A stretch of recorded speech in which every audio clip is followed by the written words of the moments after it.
જામકંડોરણામાં હનુમાન જન્મોત્સવની ધામધૂમથી ઉજવણી, મહાઆરતી અને પ્રસાદ વિતરણ સાથે ભક્તિમય માહોલ સર્જાયો.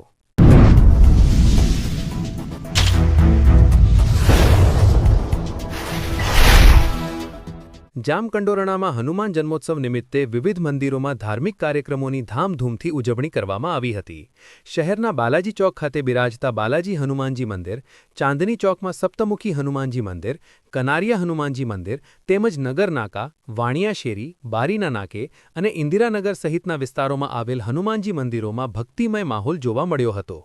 આ પ્રસંગે મંદિરોમાં ધ્વજારોહણ, મહાઆરતી, બટુક ભોજન અને પ્રસાદ વિતરણ જેવા વિવિધ ધાર્મિક કાર્યક્રમોનું આયોજન કરવામાં આવ્યું હતું. મોટી સંખ્યામાં ભક્તોએ ઉપસ્થિત રહી હનુમાનજીના દર્શન કરી અને કાર્યક્રમોનો ઉત્સાહભેર લાભ લીધો હતો. અહેવાલ મનસુખ બાલથા, લોકાર્પણ.